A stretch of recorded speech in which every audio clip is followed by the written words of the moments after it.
Hey, how many were excited last week to launch the 19th location? How many are more excited to baptize people today?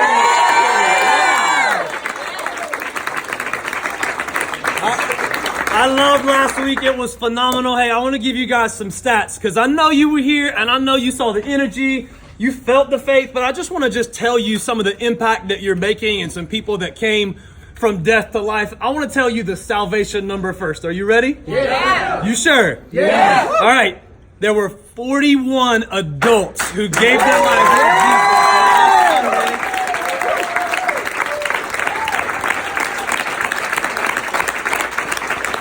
And then when I got this next text from Josh, my guy in E-Kids, this is the one that like blew me away. 3 kids gave their life to Jesus.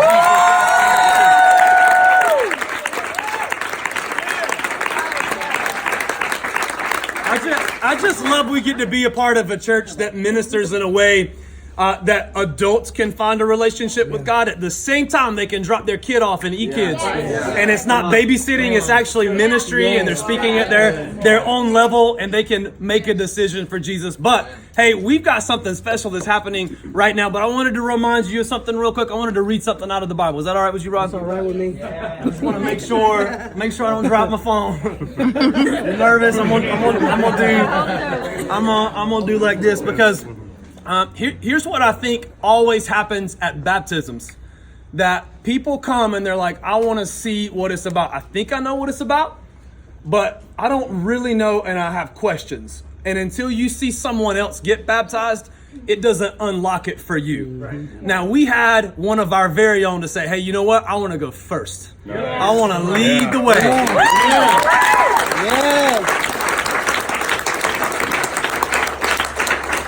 And it's a special moment for him, but what he doesn't even realize the impact that he's making is that he's unlocking the freedom for all of you to be able to make that decision. We're going to share this photo in the 9:30 and the 11:30, and he's going to unlock freedom for everybody in there to make a decision. Because here's the thing, baptism is always about obedience. Always. So if you made a decision to be baptized when you were a kid or when you were a teenager, it's always been about obedience. Let me share with you why. There was a guy in the Old Testament, his name was Naaman. And then, okay, let me just read it to you. That'll be better. It's in 2 Kings 5. It said, but Elisha sent a messenger. It wasn't even Elisha. He sent a messenger. And he said, go and wash yourself 7 times in the Jordan River. Now, the Jordan River didn't look like this tank that our good friends from Asheville came and set up, and it was beautiful, 92-degree water, and it feels like a hot tub. It was not that.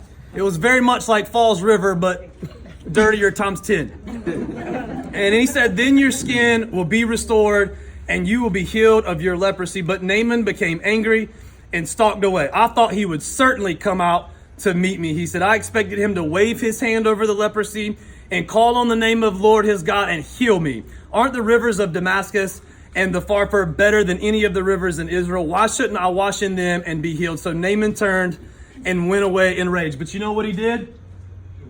He went anyway. He went mad. He's like, you know what? I didn't come here just to get this word, to not do what this man said, even though he sent his messenger, even though he sent this guy that's not that important to do it. I guess I'm just going to do it. Yeah. Now, a lot of you, now I'm not saying you're Naaman and it needs to be 7 times. What I want to do is say, hey, if you've been baptized before, it may take 7. Yeah.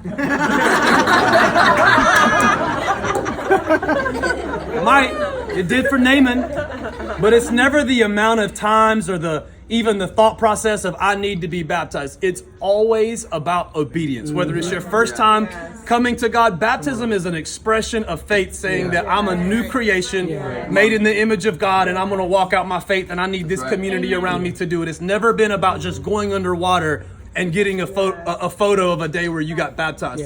It's always been about obedience. It will always be about obedience. And if you are right now thinking like, man, I'm 50-50, I should probably get baptized. Today is the day to be obedient and just say yes to God. And here's the thing, it don't even have to be all on your obedience because you're about to see Matt Edwards get into the tanks.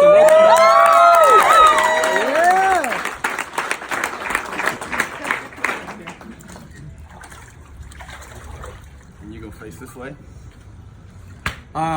Matt was the one that said, when we're doing baptisms, he was like, I'm going first. Nice. I'm going first. I want to unlock it for everybody else. Wow. I love it. So if you're wrestling right now, I think what Matt would want me to tell you on his behalf is just to say that you have freedom to be able to take this step. Yes. Because I just want to say I'm proud of the man that you are and the faith that you have and this action that you're taking, because there's no way in the matter of time that I can tell your story. But what I do want to tell people is that Matt moved here when he was a teenager in South Carolina and was always looking for a home. Always felt like, there was like this inner, and I know all of you have had this feeling at some point too, of like, I just want to fit in somewhere, I want to belong somewhere. And throughout the course of his teenage years, he made some decisions and was in prison a couple of different times. And the one that really affected him the most is when he lost his brother. And when he got out, he was going to some churches and some different campuses. And even though he was not in jail in a prison cell, he still felt like his soul or his spirit was in a prison cell because he didn't belong anywhere. Right. Now, he came to Elevation Greenville, and I don't think Elevation Greenville is the hero. God is always the hero. Right. But what God did was work through you people to make Matt feel like he was at home and felt welcome. Right.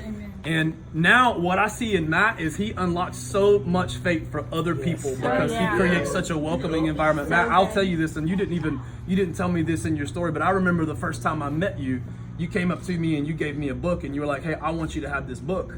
And because I want you to feel welcome at Elevation Greenville, because these people made me feel welcome at Elevation Greenville. So you were actually the first one that gave me any type of gift or a sign that just said, hey, I want you to feel welcome.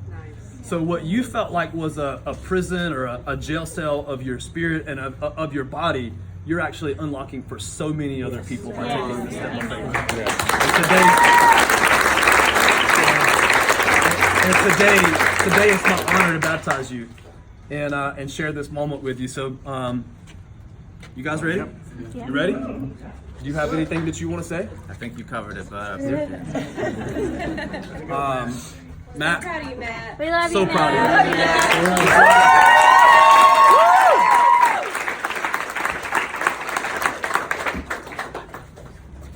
you. These two guys, because I don't want to they're gonna put your hand in right there, and they're gonna help you spot. Now bend down, just like that, and I'm gonna put this over your nose so the water goes in. Okay? You ready? All right. It is with great honor and privilege that I invite you in the name of the Father, the Son, and the Holy Spirit.